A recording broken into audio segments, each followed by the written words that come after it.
अच्छा जी, I am sure किसी आपको स्क्रीन जो है वो नजर आना शुरू हो गई होगी।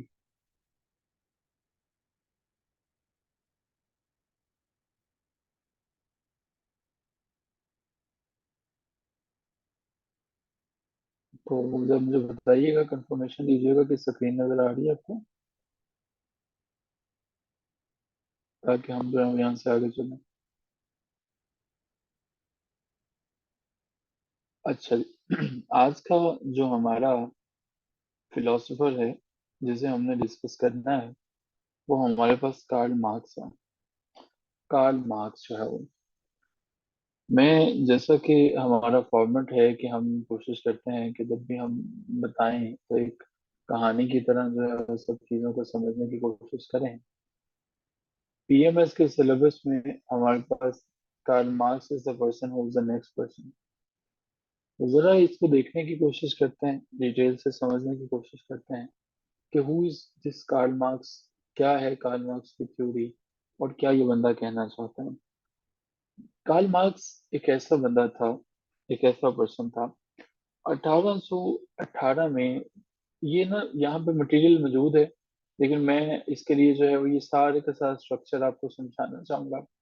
तो इसके लिए मैं व्हाइट बोर्ड का इस्तेमाल करूंगा, इससे बाद में ना आप खुद से जरा देख लीजिएगा। अभी सिर्फ ये बातें जो है वो समझना जरूरी है, तो मैं व्हाइट बोर्ड का इस्तेमाल करना चाह रहा हूँ। तो चलिए जरा व्हाइट बोर्ड पे चलते हैं। तो जब हम बात करते हैं जी कार्ल मार्क्स की, एक ऐसा नाम हमारे सामने आता है जिसने दुनिया को तब्दील कर दिया। 1818 में पैदा होने वाला ये बंदा 1883 तक दुनिया में तो रहता है, लेकिन दुनिया को कुछ ऐसा नया दे के जाता है कि सब के सब लोग जो है वो हैरान हो जाते हैं कि क्या बात है, क्या जबरदस्त बात है। अगर आप जो है वो कार्ल मार्क्स की बेसिक एजुकेशन यानी इब्तदाई तालीम की बात करें, ये नोट्स बना लीजिएगा अपने पास कार्ल मार्क्स के। ये बहुत बहुत बहुत बहुत बहुत इंपॉर्टेंट है। दैट इज द रीजन कि मैं आपको जो है वो अपने नोट्स इस पर प्रोवाइड कर रहा हूँ। ठीक है। सो हम जो है इसे हाईली हाईली हाईली इम्पोर्टेंट है ये हमारे लिए। तो मेक इट श्योर कि आप इसे जो है वो जरूर देखें। ठीक हो गया जी। अच्छा जी, कार्ल मार्क्स जो है वो अपनी बेसिक तालीम हासिल करता है जर्मनी से। जर्मनी से अपनी बेसिक तालीम हासिल करता है। अब मामला कुछ यूं होते हैं कि कार्ल मार्क्स के साथ एक छोटी सी ट्रेजिडी हो जाती है। वो ट्रेजिडी क्या है कार्ल मार्क्स के साथ, जरा यहाँ पे देखता है। जिन दिनों में कार्ल मार्क्स बच्चा था, छोटा सा बच्चा था, कि वहां पे ज्यूस जो है वो यहूदियों को बड़ा तंग किया जाता था। क्रिश्चियनिटी इल्जामात लगा देती थी कि ये आप बच्चों को उठा लेते हो, बच्चों को खा भी जाते हो, बच्चों का खून पी लेते हो जो ज्यूज होते हैं। तो इनको बहुत ज्यादा ज्यूश प्रॉब्लम थी। तो जमाना देखिएगा 1818 से 1883 तक। कोई भी शख्स जिस भी जमाने में रहता है, वो एज उस पर बहुत ज्यादा असर करती है। 1760 से ये जमाना शुरू होता है जिसे हम क्या कहते हैं, इंडस्ट्रियल रेवोल्यूशन का नाम देते हैं। कार्ल मार्क्स भी उसी जमाने की पैदावार था, 1760, लेकिन ये तो 1818 में पैदा हुआ। कोई भी रेवोल्यूशन, कोई भी इंडस्ट्रियल, कोई भी प्रोग्राम जब शुरू होता है तो उसको पिनपने में, आगे बढ़ने में कुछ टाइम लगता है। 1760 तक पॉप से शुरू होने वाला इंडस्ट्रियल रेवोल्यूशन 1818 जब ये पैदा हुआ, तब तक अपने अरूज पे था, और 1818 से 1883 तक इंतहाई बुलंदियों पर पहुंच चुका था, जिसे हम आज इंडस्ट्रियल रेवोल्यूशन कहते हैं। इसका बाप जो है वो एक लॉयर था, लेकिन उसने जब देखा कि मेरे खिलाफ ये लोग बहुत ज्यादा हैं, एंटी जूस जो है वो बहुत ज्यादा लोग हैं, उससे क्या किया, खुद को क्रिश्चियनिटी में कन्वर्ट कर लिया। कार्ल मार्क्स को पढ़ने का बहुत शौक था। ये मुख्तलिफ यूनिवर्सिटीज में बॉन और बर्लिन में पढ़ता रहा, यहाँ तक कि 1841 में इसने अपनी डॉक्टरेट मुकम्मल कर ली। डॉक्टरेट मुकम्मल करने के बाद ये जर्नलिज्म की तरफ चला गया, यानी सहाफत से वाबस्ता हुआ। अब जब आप सहाफत से वाबस्ता होते हैं तो अब लोगों के सियासी और मुआशरती मसाइल को अब बड़े करीब से देखते हैं। यही वजह है कि कार्ल मार्क्स ने गुरबा के साथ होने वाली सारे के सारे मसाइल मसाइल को देखने के बाद एक थ्योरी इंट्रोड्यूस करवाई जिसका नाम कम्युनिस्ट थ्योरी था। मुख्तलिफ किताबें भी लिखता रहा कार्ल मार्क्स इस दौरान। बड़ी जबरदस्त किस्म की राइटिंग्स इसने लिखी उसमें, जहाँ पे हमारे पास जो है वो हीगल्स फिलोसफी ऑफ राइट इंट्रोडक्शन था, ऑन द ज्यूज क्वेश्चंस था, मुख्तलिफ किताबें थी।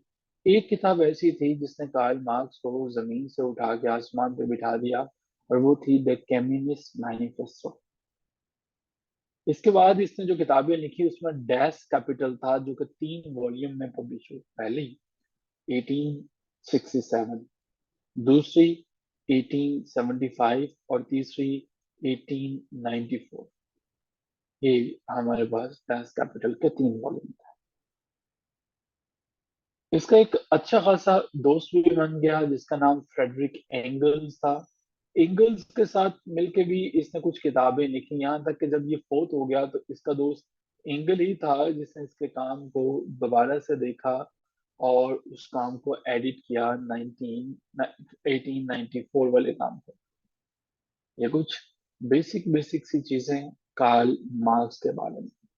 इस बंदे ने दुनिया में इतना तहलका मचा दिया कि इसकी फिलॉसफी को मानने वाला रशिया, इसकी फिलॉसफी को मानने वाला चाइना, इस बंदे ने दुनिया को हिला के रख दिया, बदल के रख दिया जो कुछ कार्ल मार्क्स जो है वो करना चाह रहा था, बताना चाह रहा था। कार्ल मार्क्स की जब भी हम बात करते हैं तो हमें ये हमेशा याद रखना होगा कि जर्मनी तहजीब और तमद्दन का गहवारा रहा करता था। लॉ में अपनी बुनियादी तालीम हासिल करने के बाद फिलॉसफी ने कार्ल मार्क्स को बड़ा मुतासिर किया। मैंने ये तो बता ही दिया कि पीएचडी इसने हासिल की बर्लिन यूनिवर्सिटी से, लेकिन उसके बाद मैगजीन्स में राइटिंग्स भी किया करता था, लिखा करता था। एक बात हमेशा सोचा करता था कि मेरे मुल्क में रहने वाले जो गरीब हैं वो गरीब क्यों होते चले जाते हैं, और जो अमीर हैं वो अमीर से अमीर तर क्यों होते चले जाते हैं। कार्ल मार्क्स को इस तरह के सवालात पूछने की वजह से एक खिताब दे दिया गया जिसे रेडिकलिस्ट कहा जाता है। एक ऐसा शख्स जो जमाने से मुनफरद होता है, एक ऐसा शख्स जो जमाने से हट के होता है, जमाने से जुदा होता है। जमाने से जुदा लोगों को कोई भी नहीं पूछता और ना ही उन्हें कुछ उनको बिल्कुल अजीबो गरीब तरह के रवायात उनसे जो है वो देखे जाते हैं। तो रेडिकलिस्ट का टाइटल इनको थमा दिया गया। इन्हें कहा गया कि आप जमाने से बिल्कुल ही बदले हुए हो, और अब हमारे पास कार्ल मार्क्स जो है आगे चलते हैं। इकबाल ने बड़ा खूब लिखा था कि लहू की है गर्दिश रंगे संग में, जहां छुप गया पर्दाए रंग में। तो हमारे पास कार्ल मार्क्स के साथ भी कुछ ऐसी ही सिचुएशन होती है। उन दिनों पेरिस तहजीब व तमद्दन का मरकज हुआ करता था।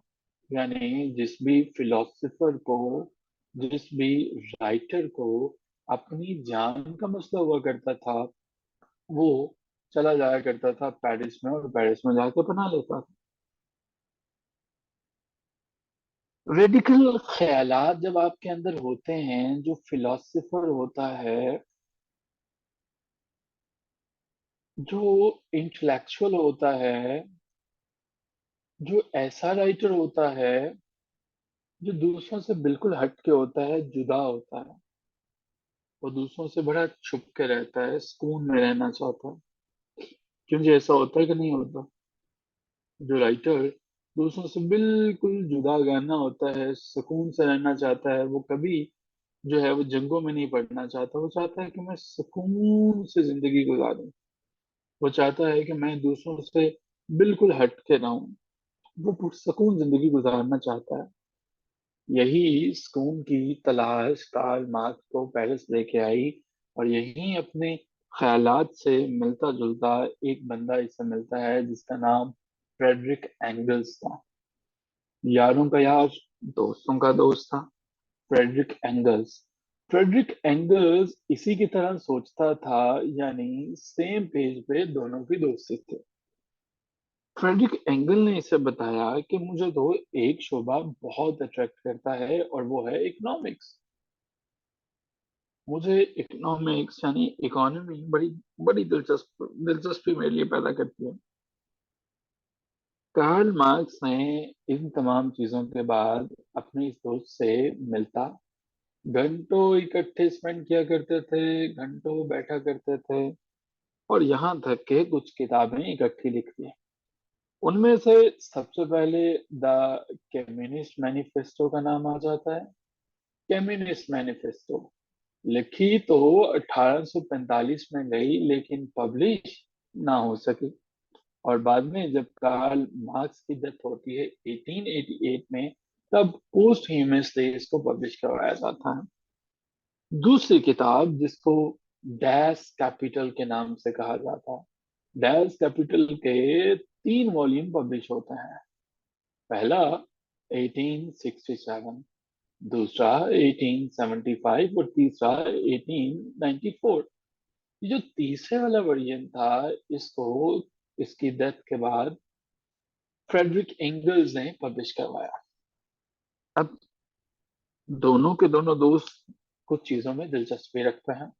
एक, इंटरेस्ट इनका हिस्ट्री के अंदर है। दूसरा, इंटरेस्ट इनका फिलॉसफी के अंदर है। तीसरा, इंटरेस्ट इनका आइडियोलॉजी के अंदर है। लंबी लंबी बातें, लंबी लंबी चीजें देखते हैं, सोचते हैं और डिस्कस करते रहते हैं। अक्सर सोचते हैं यार, ये जो लेबर्स हैं, ये जो लोग मेहनत करते हैं किसी भी फैक्ट्री के अंदर, ये सुबह से शाम तक काम करते हैं, कितनी पथेटिक किस्म की जिंदगी ये गुजारते हैं, कितनी पथेटिक लाइफ है इनकी।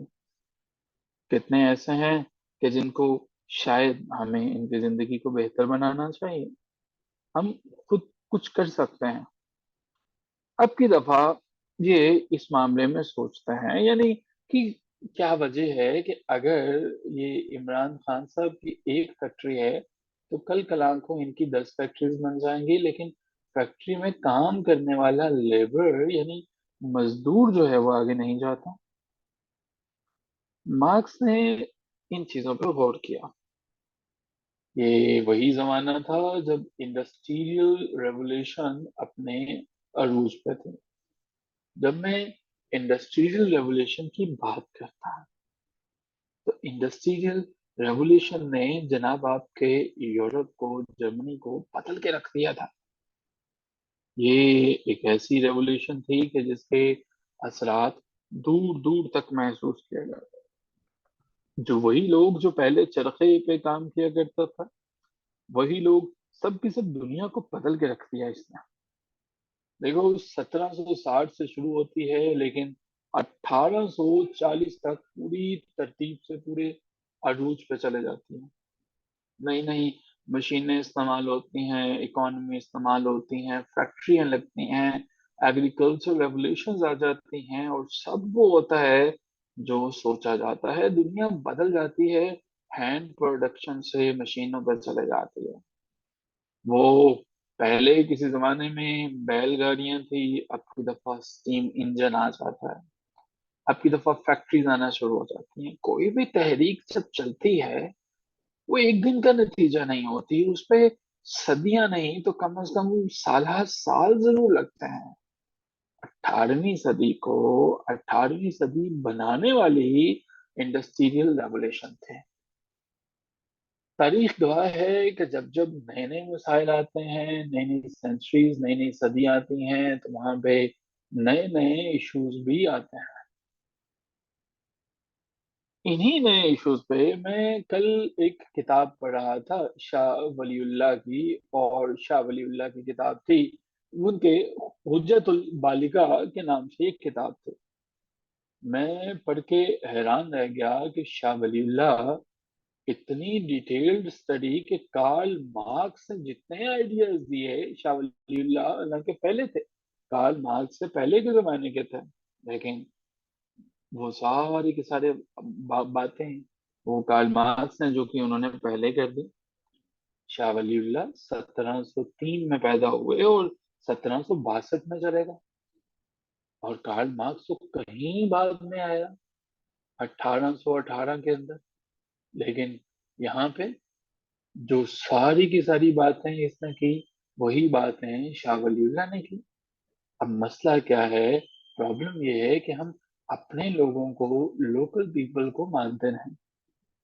और शायद हमारे किसी पॉलिटिकल साइंस का स्कॉलर ने कभी इस पर रिसर्च भी नहीं की।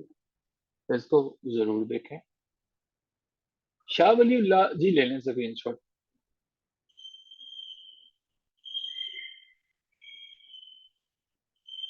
अच्छा जी।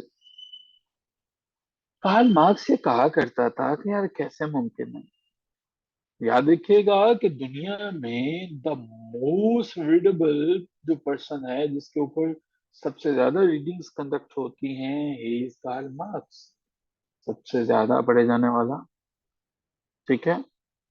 कार्ल मार्क्स एक ऐसा पर्सन जिसे आज भी तकरीबन 1/3 स्टेट्स दुनिया की इसके सिस्टम्स को फॉलो करती हैं। एक बड़ा नाम, बहुत बड़ा नाम। कार्ल मार्क्स ने इन तमाम इश्यूज का, इन तमाम प्रॉब्लम्स का फ्रेडरिक के साथ बैठ के मसले का हल निकाला। वो कहता है, मुझे लगता है कि जदीद दौर की जो मसाइल हैं ये 4 पॉइंट्स पर मुश्तमिल हैं, यानी 4 मेन पॉइंट्स। अब ये 4 मेन पॉइंट्स जो हैं वो कौन से वाले हो सकते हैं? ये 4 मेन पॉइंट्स हमारे पास हो सकते हैं। नंबर पहला है इकोनॉमिक डिटर्मिनिज्म।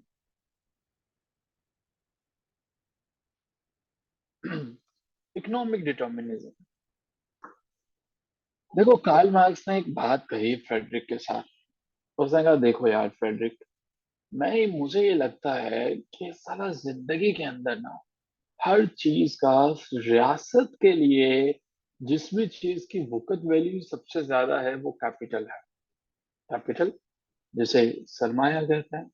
आपके पास गोल्ड है, सरमाया है। आपके पास लैंड है, सरमाया है। आपके पास रकम है, सरमाया है। या हर वो चीज जिसे एक्सचेंज करके पैसा बनाया जा सकता है, वो सरमाया है। जरा इस लफ्ज पे गौर कीजिएगा। इकोनॉमिक यानी कि मुआशी, यहाँ पे मुआशी, डिटर्मिनिज्म, मुआशियात का तयन करने वाला।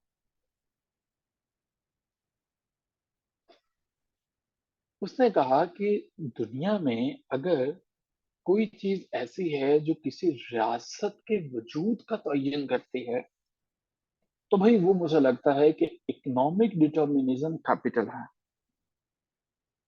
किसी मुल्क के अंदर गुर्बत है, सेहत है, तालीम है, कुछ भी है, वो अगर किसी मुल्क का अच्छा है या बुरा है, इन तमाम चीजों को जो चीज डिटरमिन करती है, वो हमारे पास उसकी इकोनॉमी है, उसका कैपिटल है।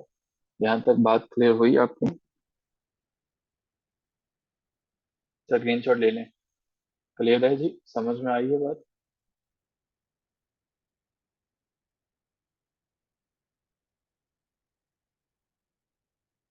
ओके जी। जी अच्छा बतूल, आपको भी पता चला। बख्तावर अफजल, बताइए जरा। फ्रेडरिक एंगल ने कहा कि यार चलो ये बातें तो ठीक हैं, आपने जो बताया हमने मान ली।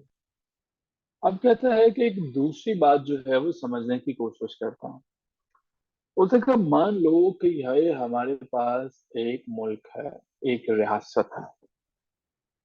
अब मुझे लगता है कि इस रियासत को कंट्रोल करने वाली दो चीजें हैं, दो मेन पॉइंट्स हैं। अब वो पॉइंट्स कौन कौन से हैं?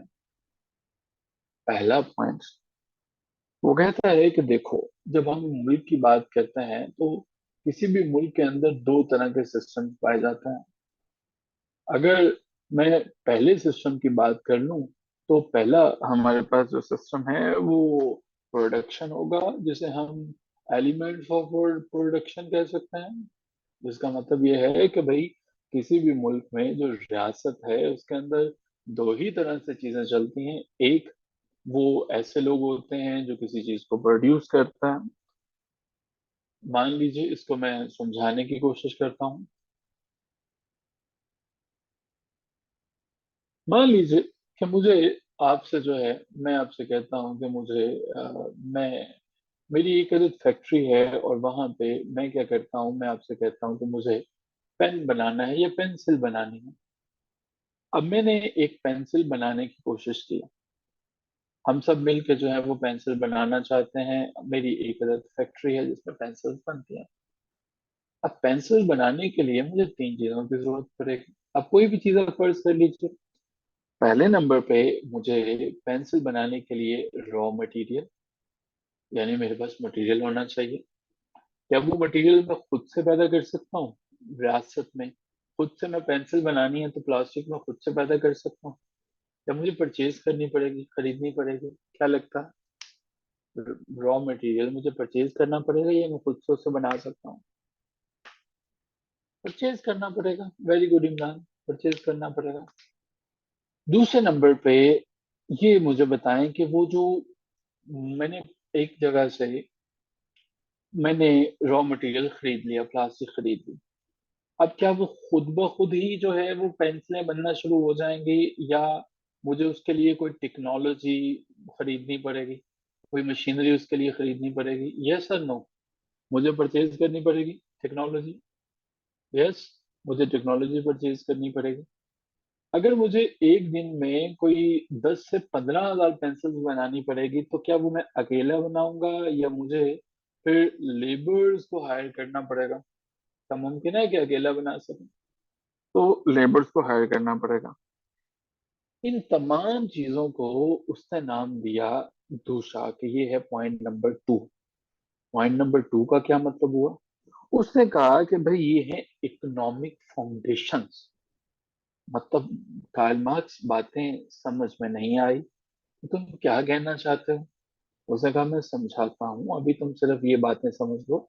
ये इकोनॉमिक फाउंडेशन का कॉन्सेप्ट मैं आपको देता हूँ। अच्छा जी। अब ये इकोनॉमिक फाउंडेशन का कॉन्सेप्ट क्या है, इसको जरा ऊपर ले जाते हैं। ये अच्छा जी, इकोनॉमिक फाउंडेशन के कॉन्सेप्ट से पहले अब वो कहता है कि मेरी बातें जरा गौर से समझने की कोशिश करो। आप एक मुआशरे में रहते हो, एक सोसाइटी में रहते हो, साला कुछ भी प्रोड्यूस करना है। मानो तुमने पेंसिल की बजाय इसको कह लो, इसकी बजाय तुम कह लो तुम्हें लैपटॉप बनाना है। अब लैपटॉप के लिए रॉ मटेरियल बनाओगे, फिर टेक्नोलॉजी लाओगे, फिर लेबर्स लेके आओगे। ठीक है।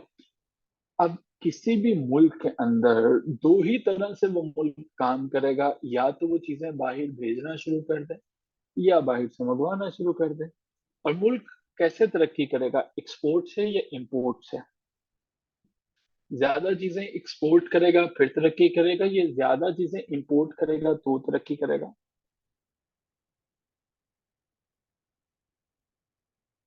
इमरान ने बताया गुड। बख्तावर ने बताया गुड।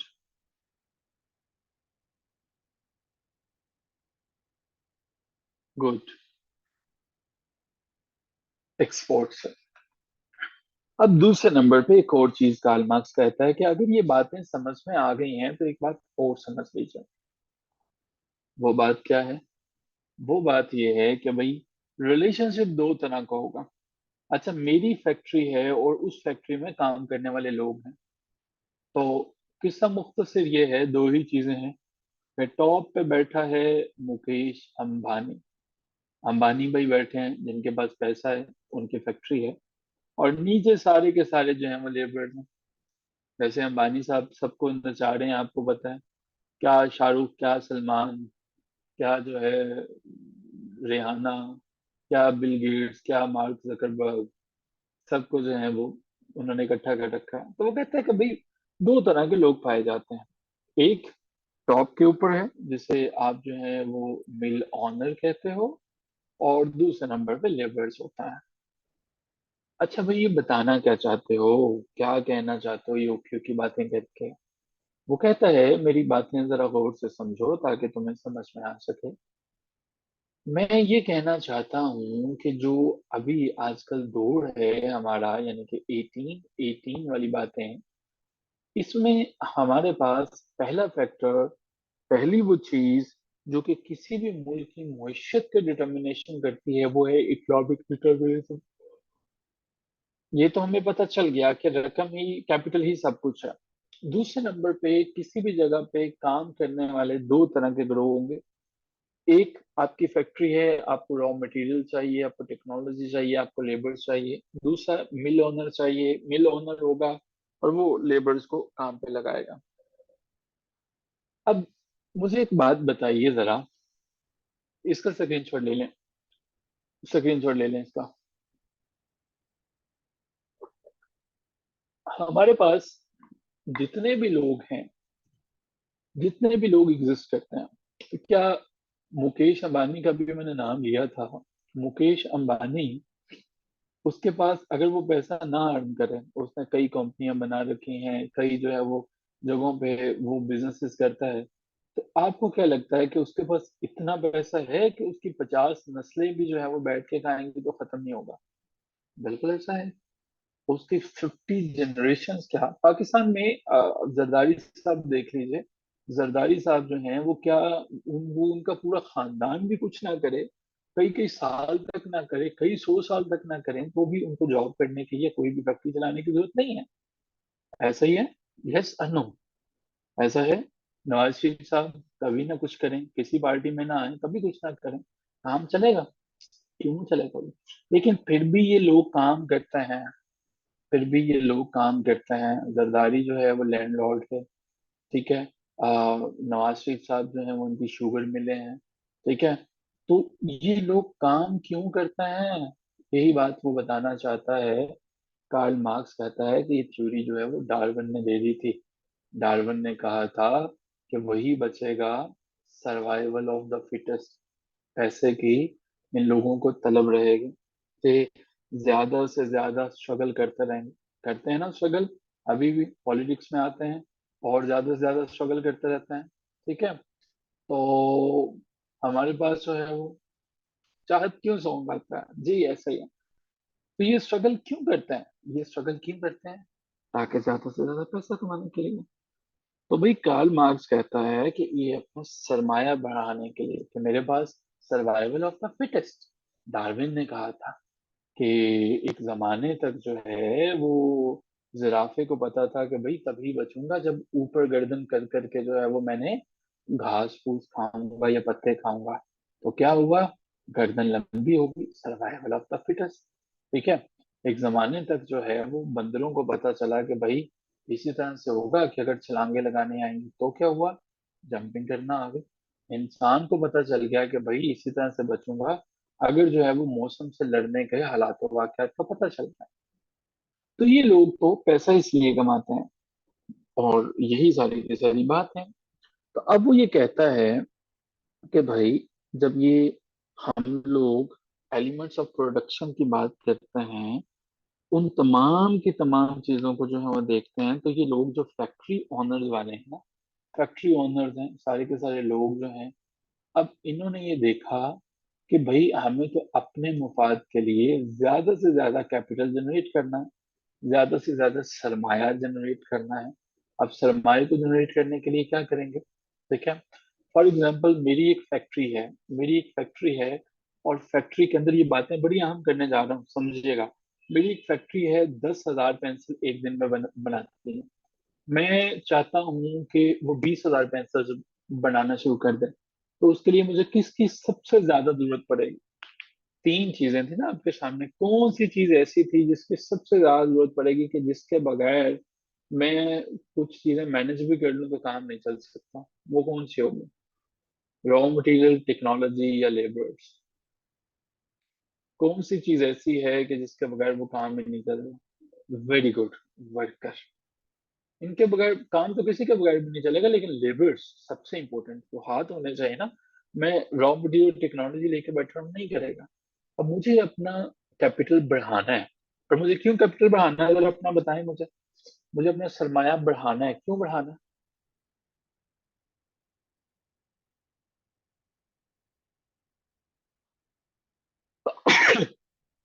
मुझे क्यों बढ़ाना है? सर्वाइवल ऑफ द फिटेस्ट, शाबाश इमरान। इमरान, तुम्हें बस इंग्लिश ऐसे ना टफ टाइम देना, बाकी तुम बड़ा अच्छा परफॉर्म कर दोगे। और ऐसे में तुमने हमारी बात नहीं माननी, तुम भी चाहत की तरह हो। चलो खैर, से बेस्ट। अच्छा, अब हमें survival of the fittest. Survival of the fittest का क्या मतलब है कि भाई अब मुझे चाहिए, अब मुझे ये मुझे बताओ, तीन लोगों को आपने पढ़ा था। आपने पढ़ा था थॉमस हॉब्स को, आपने पढ़ा था जॉन लॉक को, आपने पढ़ा था रूसो को। किसने ये कहा था, कौन सा ऐसा बंदा था जिसने ये कहा था कि जमीन जो है, जो प्रॉपर्टी जो है जनाब, ये जो स्टेट है, ये कुदरत की बनाई हुई नहीं है, ये जो है वो मैन मेड है। मैन मेड से मुराद ये है कि एक बंदा आया और उसने कहा कि आज से ये प्रॉपर्टी जो है वो मेरी है, तो तब से जमीनों के झगड़े शुरू हो गए। इन तीनों ने कहा था ना, सोशल कॉन्ट्रैक्ट थ्योरी दी थी। इन तीनों ने ये थ्योरीज दी थी कि भाई किस तरह से जो है वो सोसाइटीज बनी थी। ठीक है। कौन सा ऐसा बंदा था जिसने कहा था कि जी आज से ये लैंड मेरी है, इन तीनों में से? और तब से जो है वो फिर लोगों ने ये प्राइवेट प्रॉपर्टी का कॉन्सेप्ट हुआ, वो हमारे पास था रूसो। ठीक है। बैठे क्या, एक आइडिया जहन में आया। तो कार्ल मार्क्स जो है वो ये कहता है कि भाई देखो, अब इन्हें चाहिए बंदे जो है वो बढ़ाने हैं। तो ये जो रियासत है, ये जो स्टेट है, ये किसी और लोगों की बनाई हुई नहीं है, ये फैक्ट्री ऑनर्स ने जो है वो मिलकर रियासत बनाई है, गरीब लोगों को चूना लगाने के लिए। अब इसका क्या मतलब हुआ भाई? ये तो बड़ी बात कह दी तुमने। ये क्या फजूल बात है कि रियासत अमीर लोगों ने बनाई है, ऐसे कैसे मुमकिन है? उन्होंने कहा भाई इन्होंने अपने इंटरेस्ट के लिए जो हैं वो इदारे बनाए। मतलब एक तो स्ट्रक्चर है ना, जिसमें हम लोग रह रहे हैं, आप लोग रह रहे हैं, हम लोग सुबह उठते हैं, जाते हैं, आते हैं, काम करते हैं। ठीक है। उसने कहा कि इन लोगों ने स्ट्रक्चर से भी ऊपर चले गए और एक नया स्ट्रक्चर बनाया, उसका नाम था सुपर स्ट्रक्चर। उसका क्या मतलब है? कार्ल मार्क्स कार्ल मार्क्स कहता है इन्होंने लोगों को कंट्रोल करना शुरू कर दिया। क्या मतलब, लोगों को कंट्रोल किस तरह से करना शुरू कर दिया भाई? What is this way? इसका क्या मतलब हुआ, लोगों को कंट्रोल करना शुरू कर दिया? अच्छा, उसने कहा कि मुझे एक बात बताओ, मैं आपसे ये पूछता हूँ, 1857 की जंग आजादी, वॉर ऑफ इंडिपेंडेंस, या यूं कह लीजिए जिसे ब्रिटिश म्यूटनी ऑफ 1857 कहते हैं। ब्रिटिश जो है वो यहाँ पे आते हैं और कंपनी है east India company. East India company, मुझे यार जरा ये बताओ कि प्राइवेट है या गवर्नमेंट की कंपनी थी? ईस्ट इंडिया कंपनी गवर्नमेंट की है या प्राइवेट है? कैसी कंपनी थी? ईस्ट इंडिया कंपनी किसकी थी? प्राइवेट थी या गवर्नमेंट की थी? जब ईस्ट इंडिया कंपनी आई, उन्होंने काम करना शुरू किया, तो किसकी थी? ऑब्वियसली एक प्राइवेट कंपनी थी। प्राइवेट कंपनी थी, यहाँ पे काम करने जो शुरू हो जाती है, प्राइवेट कंपनी थी। लेकिन जब जंग शुरू हुई तो कौन सपोर्ट करता है उन्हें? कौन सपोर्ट करता है? ब्रिटिश गवर्नमेंट सपोर्ट करते हैं। ठीक है।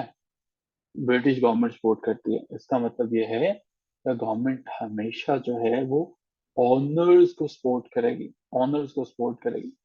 बात कुछ समझ में नहीं आई, कार्ल मार्क्स साहब आप क्या कहना चाहते हो? वो कहता है कि भाई ये जो रियासत है ना, ये किसी कॉन्ट्रैक्ट का नतीजा नहीं है। ये यहाँ के लोगों ने, पीपल ने, they have constructed this state. ये उन्होंने जो है वो रियासत बना दी है। अच्छा, ये क्या हुआ? जैसे किस तरह से हम जो है वो ये बात मान लें? वो ये कहता है कि भाई देखें, अब मुझे ये बताओ कि जो विलेज है, जो देहाती हैं, जो विलेज में रहने वाले लोग हैं, वो सिंपल होंगे, सादा लोग होंगे, या सिटी में रहने वाले लोग जो है वो सिंपल होंगे? सिंपल सिंपल से लोग। ये बातें जूड हार्मन ने अपनी किताब में लिखी हुई हैं। ठीक है, जूड हार्मन और मजहर हक ने ये बातें ऐसे लिखी हुई हैं। आप लोग अगर पढ़े ना लेक्चर के बाद, तो आपको पता लगा विलेज में।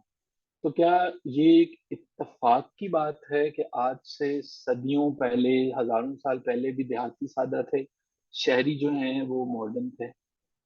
अच्छा चलो, एक और बात मुझे बताओ।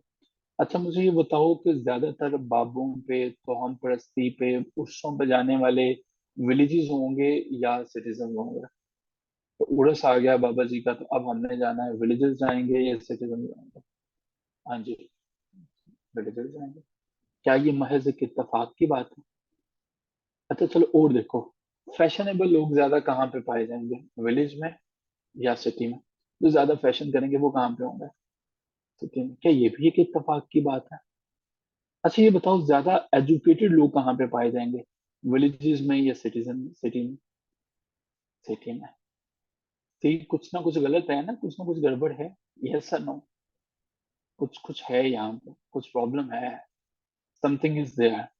अच्छा मुझे ये बताओ कि अगर जो है वो एक बिल्कुल स्मार्ट सा बंदा है, पतला सा बंदा है, ठीक है, तो वो बेचारा जो है, मतलब कोई जिस्मानी मुशक्कत नहीं कर सकता, काम नहीं कर सकता, तो विलेजर्स जो हैं वो उसको पसंद करेंगे कि ये एक अच्छा इंसान है? Yes sir, no? तो वो मतलब वो काम ज्यादा नहीं कर सकता, जहीन बंदा बड़ा है, बिलाकर जहीन है, ठीक है, भाई वो किसी काम का नहीं है ना उनके।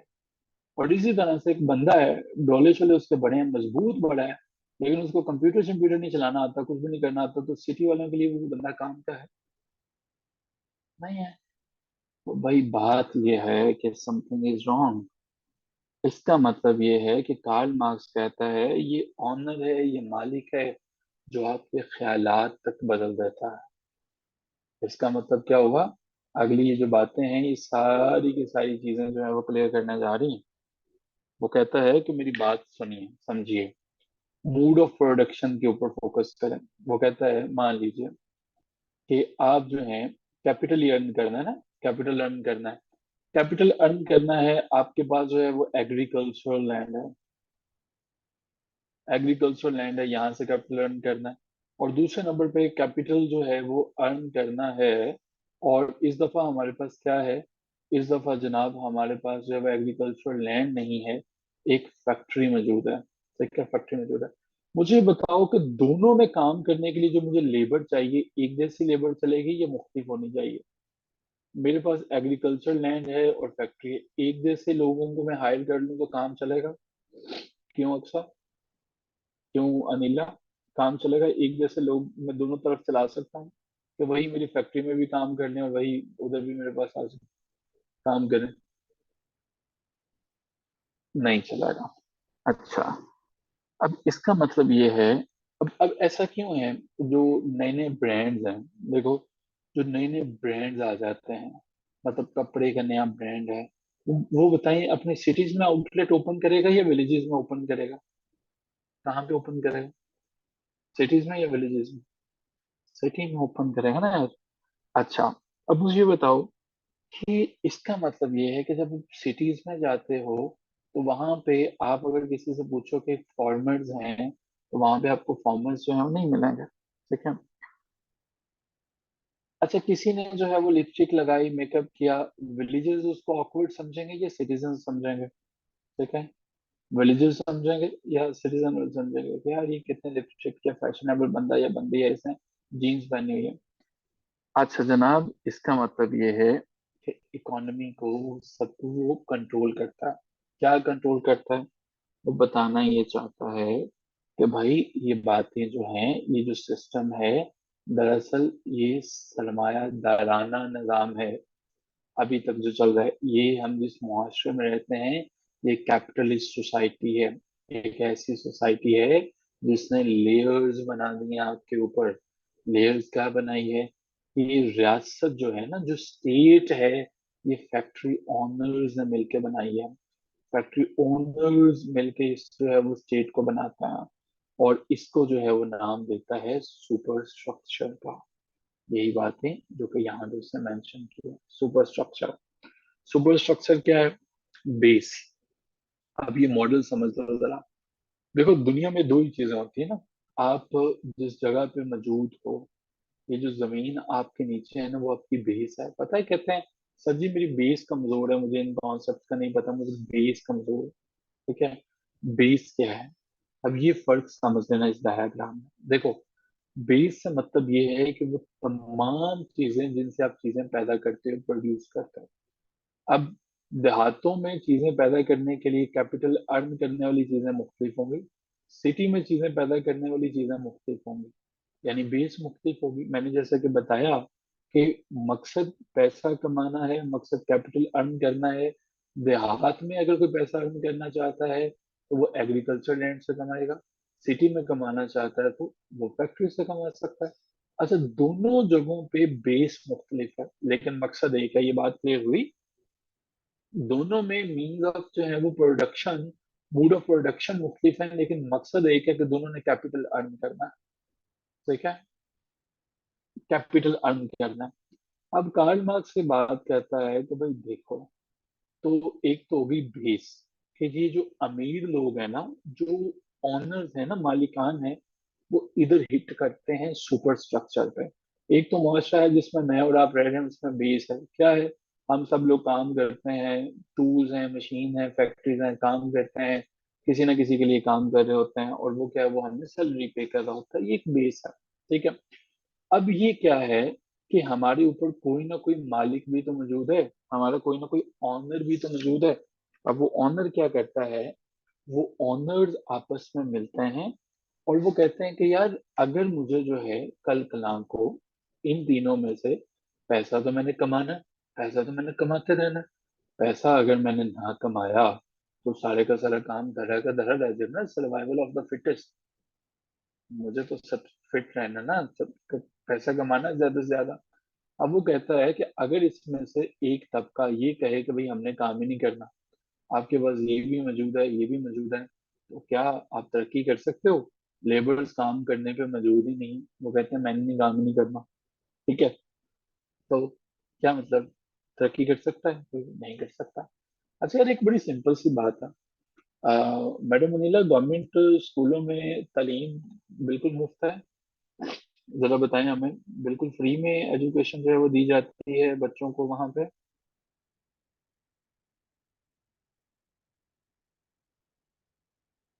मैडम अनिला हैं हमारे साथ?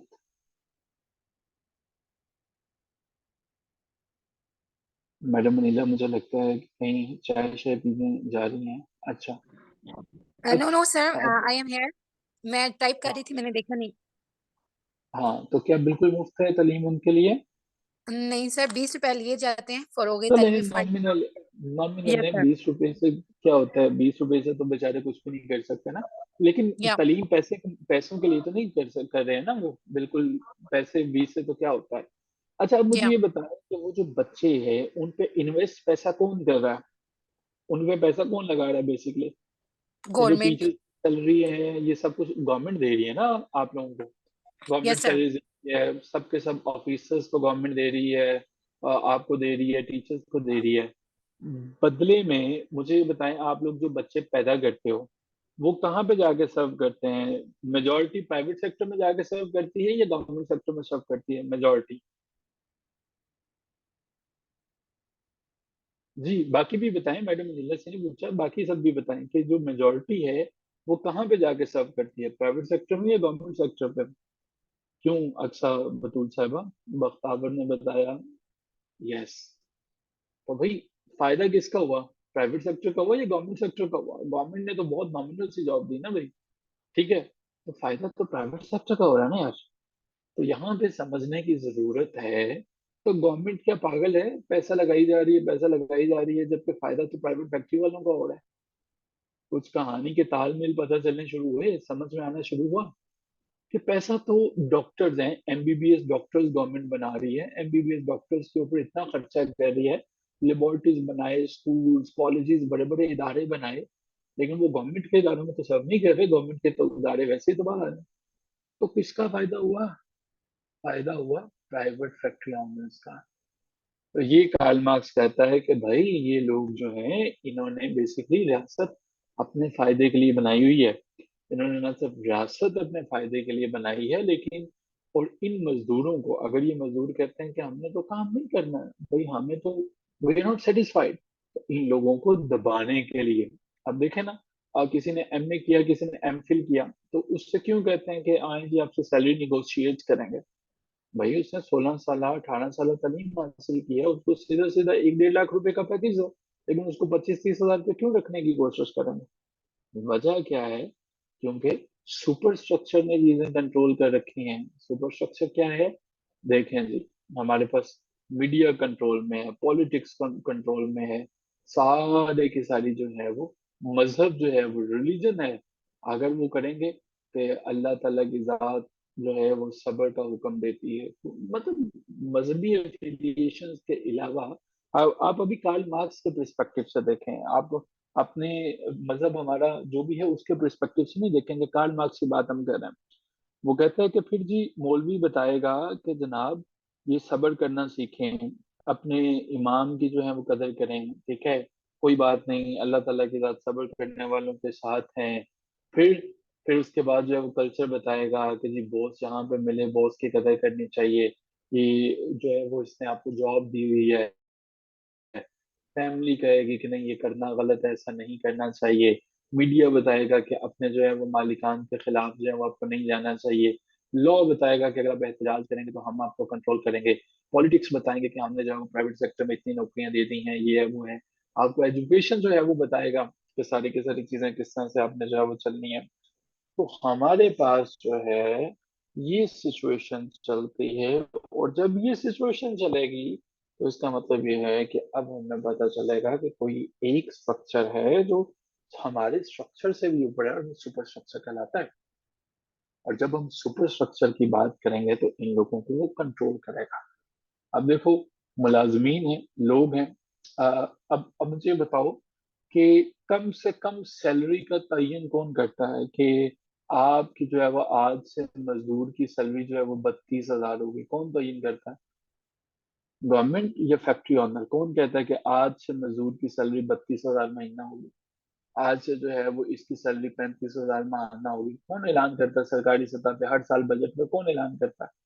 लेकिन सैलरी देता है उसको कौन है? कौन सैलरी दे रहा होता है? मिल ओनर, फैक्ट्री ओनर देता है। ठीक। अब इसका मतलब ये है कि कहीं पे कोई तालमेल है। ये अच्छा, ये गवर्नमेंट जो है वो क्या करती है? मजदूर हैं, उनको सैलरी कम मिल रही है, अब एहतजाज होना शुरू होता है, एहतजाज होता है, तो फिर ये क्या है? ये मिल ऑनर इनसे कहते हैं कि अब हम इतनी सैलरी बढ़ाएंगे तो आप इतना ऐलान करना है। और जब वो इतनी सैलरी बढ़ाता है तो वो क्या करता है? उसका तो नुकसान हो गया कि उसने सैलरी बढ़ाई?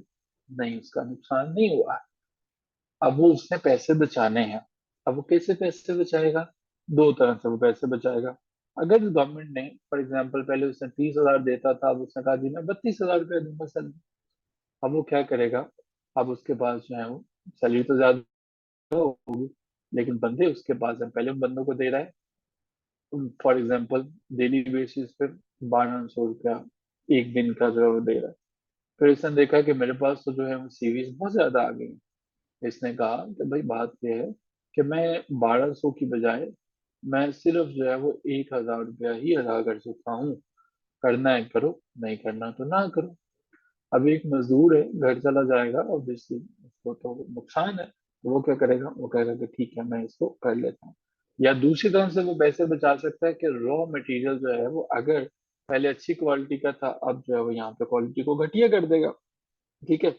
कीमत तो नहीं बढ़ा सकता, क्योंकि कीमत बढ़ाई तो उससे तो उसके कस्टमर्स मुतासिर होंगे। तो ये हमारे पास जनाब है दूसरा सुपर स्ट्रक्चर। क्या हमें सुपर स्ट्रक्चर पता चल गया? ये जो सैलरी को कंट्रोल करना, ये सब की सब चीजें, ये गवर्नमेंट का काम काम नहीं होता, लेकिन गवर्नमेंट करती है। तो ये सुपर स्ट्रक्चर हमें पता चल गया, बेस भी हमें पता चल गई कि इन दोनों का बेस क्या है, रिलेशनशिप क्या है। अच्छा जी, अब जो है वो कार्ल मार्क्स देता है कॉन्सेप्ट, और इस कॉन्सेप्ट का नाम है कॉन्सेप्ट ऑफ सरप्लस जो है वो वैल्यू। अब इसका क्या मतलब हुआ? वो कहता है कि ये जो जितने भी सारे के सारे फैक्ट्री ऑनर्स हैं,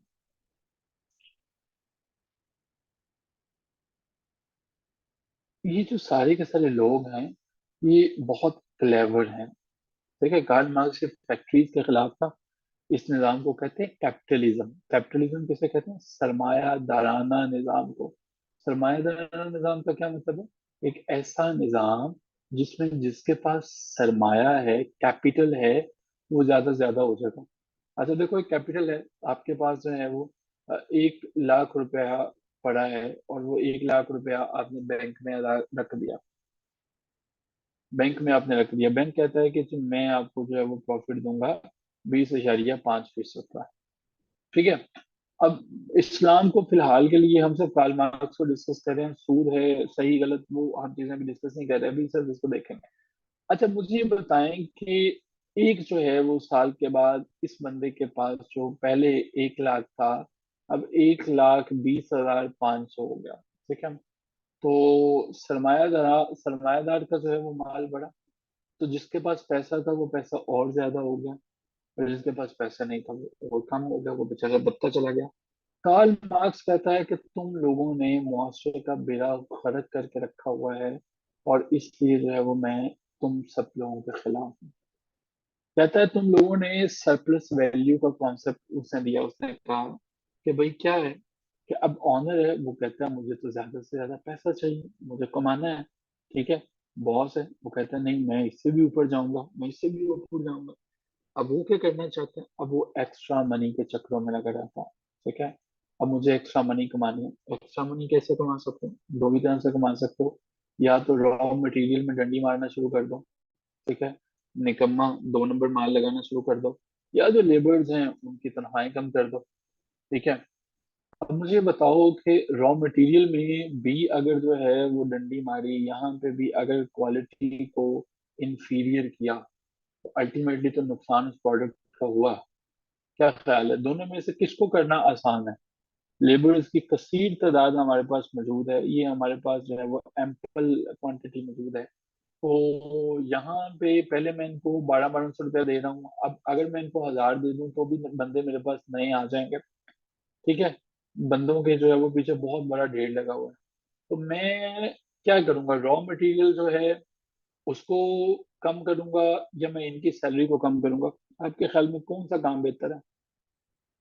रॉ मटेरियल जो है वो मेरे पास, रॉ मटेरियल को अगर मैंने कम किया बख्तावर, तो मार्केट में चीजें कम हो जाएंगी। वो अब पेंसिल जो हम बना रहे हैं वो तो कस्टमर मुतासिर होगा।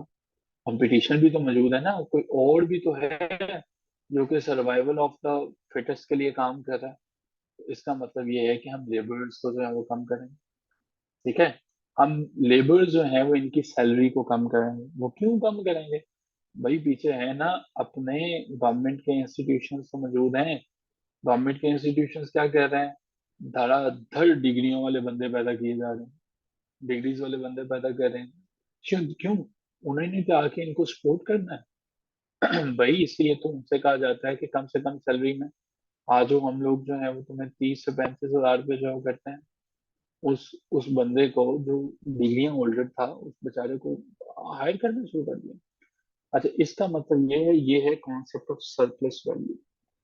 अब क्या है सरप्लस वैल्यू? अब इसमें जो है वो पॉलिटिशियन आएगा, पॉलिटिशियन आके कहेगा कि जी मैं भी आप में से हूँ, ठीक है। हम लोग जो है वो ऑस्टेरिटी की तरफ जाते हैं, यानी कि जितनी भी हो सकती है कफायत चुराई से काम लेते हैं, बचत करते हैं, बिजली बचाएंगे, ये करेंगे वो करेंगे। मौलाना तारिक जमील साहब कहेंगे सब्र से काम लेना चाहिए, लोगों को तंग नहीं करना चाहिए, फैक्ट्री ओनर्स के खिलाफ नहीं जाना चाहिए। ठीक है। और ये सारी की सारी चीजें जो है वो पैदा करती हैं मुआशरे में क्लास स्ट्रगल को। ठीक है। क्लास स्ट्रगल, क्लास स्ट्रगल जो है वो हमारे पास होता है। अब जब क्लास स्ट्रगल आती है तो इसका मतलब ये है कि सिचुएशन हमारे पास जो है वो बदल जाती है। अब क्लास स्ट्रगल में हमारे पास क्या आती है, अब जो है वो जनाब लोग दो तरह से जो है प्रोसीड फर्दर करते हैं। मालिकान जो हैं वो अब हमारे पास बन चुके हैं एक अलहदा क्लास, एक ऐसी क्लास बन चुके हैं कि जिनका जीना मरना पैसा है, और इंसानियत उनके लिए कोई चीज नहीं होती है। अब ये क्या करेंगे, अब ये ज्यादा से ज्यादा प्रॉफिट कमाना शुरू करेंगे, अब ज्यादा से ज्यादा लोगों को एक्सप्लॉइट करना शुरू करेंगे। ठीक है। अब ये क्लास स्ट्रगल जो है वो हमारे पास आ जाते हैं, और वो ये कहता है कि जनाब यही जो हमारे पास स्ट्रगल है ये चलती है, और ये चलती चलती जो है वो चीज़ों को तबाह और बर्बाद करती है। कैसे? कि हाँ, ये जो ऑनर हैं इन्होंने सुपर स्ट्रक्चर को भी जो है सुपर स्ट्रक्चर को भी कंट्रोल किया हुआ है। अब सुपर स्ट्रक्चर की वजह से ऐसा चलता रहेगा चलता रहेगा चलता रहेगा। फिर क्या होगा, एक वक्त आएगा, एक वक्त क्या आएगा कि आज से लगा लीजिए कि कोई ना 1000 साल बाद लगा लें, या लगा लीजिए कि 500 या 200 साल के बाद ना एक टाइम आएगा कि यहाँ पे बैठे हुए जो लोग हैं, जो मालिकान हैं, मिल ऑनर हैं, इन्हें पता लग जाएगा, और यहाँ पे बैठे मजदूरों को पता लग जाएगा कि यार ये जो मालिकान हैं ये हमारे साथ ज्यादती कर रहे हैं। क्या ज्यादती कर रहे हैं? यार ये ज्यादती कर रहे हैं कि मैं पिछले 25-30 सालों से इनकी फैक्ट्री में काम कर रहा हूँ, मैं आज तक उधर ही खड़ा हूँ, और बॉस की पहले एक फैक्ट्री होती थी, आज बॉस जो है वो 10 फैक्ट्रियों पे पहुंच गए हैं। ऐसा होता है कि नहीं होता, कि बॉस ने पहले एक फैक्ट्री से शुरू करते हैं, वो 10 फैक्ट्रियों तक चला जाता है, और जो बंदा जॉब कर रहा होता है वो उधर ही जॉब पे लगा रहता है। यस नो, होता है ऐसा कि वो उधर ही है। वो कहते हैं जी एक वक्त आएगा कि ये जनाब, ये जो नीचे वाले लोग हैं ना, कार्ल मार्क्स कहता है कि ये उठ खड़े होंगे, ये कहेंगे कि नहीं, ये तुम ज्यादती कर रहे हो हमारे साथ। अब उन्हें लगता है कि जनाब ये वाला सारे का सारा काम जो है वो खराब होगा। ये बातें कार्ल मार्क्स कहाँ लिखता है? इसकी किताब में पढ़ रहा था कार्ल मार्क्स की, तो ये यहाँ पे हमारे पास जो है वो मौजूद है। ठीक है, ये जो है ना, थीसिस ऑफ फर्बुआ, इसके अंदर इससे मेंशन की हुई है, थीसिस ऑफ फर्बुआ के अंदर जो है, ये 1845 में जो है। अच्छा, अब कहता है कि भाई ये वक्त आएगा कि ये लोग उठेंगे, ये कहेंगे कि भाई बस बहुत हो गया, ड्रामेबाजी जो है वो, अब हम लोग जो है वो क्या करेंगे? फिर वो कहता है कि जब ये इस्तेहसाल होता रहेगा, चलो समझाने के लिए कार्ल मार्क्स कहता है कि मैं ये कह लेता हूँ कि ये तो तुम लोगों के पास ये पॉइंट था, इस पॉइंट का नाम ले देते हैं थीसिस। थीसिस कहते हैं किसी चीज का नुक्ता, जहां से जो है वो लोग जिंदगी मुतमिन गुजार रहे हैं। ठीक है, अभी बिल्कुल सेटिस्फाइड हैं, थीसिस हैं। ठीक है, तो वो कह रहे हैं कि बिल्कुल जिंदगी बड़ी अच्छी चल रही है, कमाल की चल रही है। लेकिन यहाँ पे चलते चलते वो जमाना जब आ गया कि ये लोगों को पता लग गया कि यार जिंदगी मुतमिन नहीं गुजर रही, ये लोग जो है वो हमें तबाह कर रहे हैं, हमारा नुकसान कर रहे हैं, वो है एंटीथेसिस। थीसिस, उसके एंटीथेसिस। अब फिर क्या करेंगे कि ये लोग उठेंगे, और ये मालिकान जो यहाँ पे मौजूद हैं इन लोगों के खिलाफ हो जाएंगे, एक रिवॉल्ट आएगा। और जब ये रिवॉल्ट आएगा तो फिर क्या आएगा? ये कहेंगे कि हमारी तनख्वाहें बढ़ाओ, हमारी मुराद जो है वो ज्यादा करो। तो फिर ये क्या करेंगे? ये मुराद ज्यादा कर देंगे, बढ़ा देंगे। क्योंकि इन्हें स्ट्रक्चर तो चाहिए, लेकिन वो किससे? गवर्नमेंट के कहने पर। अच्छा, जब एहतजाज होगा तो कौन प्रोटेक्ट करेगा मिल ऑनर्स को? किसकी तरफ से आएगी पुलिस, किसकी तरफ से आएगी रेंजर्स इनको प्रोटेक्ट करने के लिए? कौन प्रोटेक्ट करेगा? इनकी हिफाजत का कौन ठेका लेता है? गवर्नमेंट। गवर्नमेंट ठेका लेगी, गवर्नमेंट आएगी। तो फिर इस तरह से स्ट्रक्चर तब्दील हो जाएगा, और जब ये कहता है कि ये स्ट्रक्चर तब्दील हो जाएगा, फिर ये क्या करेंगे? इन्होंने देखा तो यार ये वाला काम तो जो है वो खराब हो गया, ये लोग तो हमारे खिलाफ उठ खड़े होंगे। अब क्या करेंगे? अब ये कहेंगे नया चूरन तैयार करो भाई लोगों को देने के लिए। नया चूरन क्या होगा? अब मौलवी साहब नई तकरीरें बताएंगे, मौलवी साहब कहेंगे आ, अब जो अल्लाह ने इमाम तुम लोगों पे मुकर्रर किया है उसकी पैरवी करना तुम्हारे ऊपर फर्ज है। मीडिया कहेगा कि वो जो है वो एम्प्लॉय ऑफ द ईयर है, उसने अपने बॉस की सारी बातें मानी।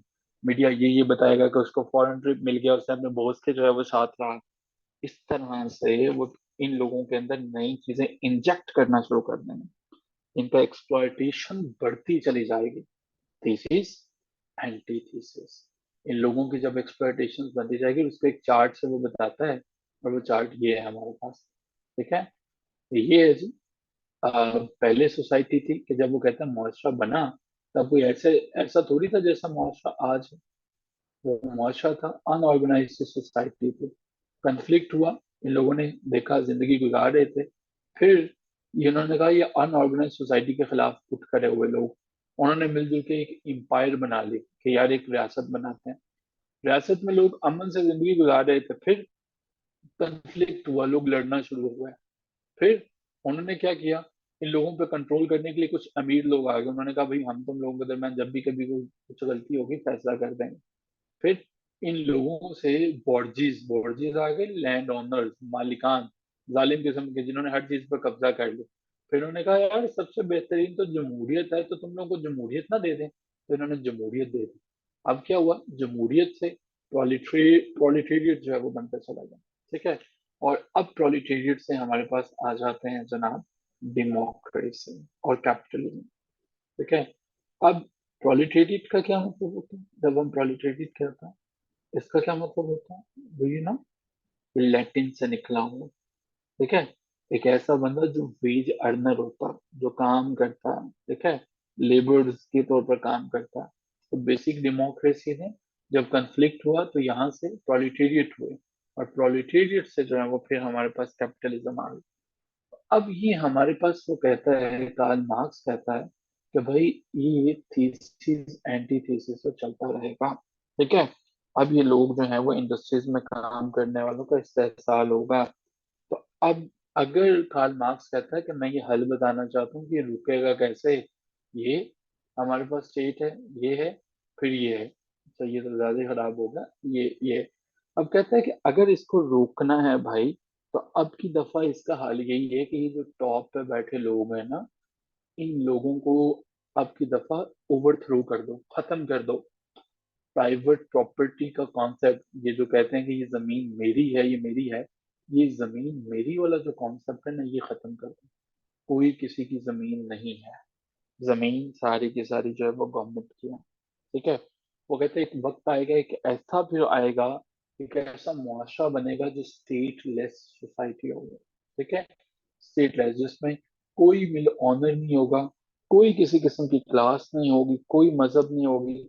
और अब हमारे पास सोसाइटी लीनियर रूल्स पर। अब ऐसा हुआ भी, रशियन रेवोल्यूशन 1917 में। रशियन रेवोल्यूशन जो है वो कार्ल मार्क्स की प्रोडिक्शन के मुताबिक है। ठीक है।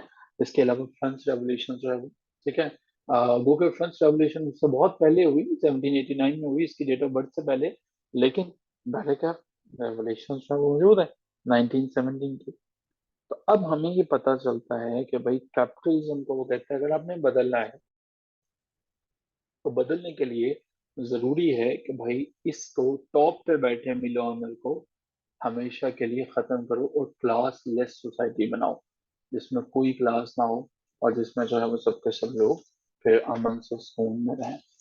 क्या जी समझ में आई ये बात? बड़ा मुश्किल टॉपिक है वैसे ये, कार्ल मार्क्स का, पता चला है।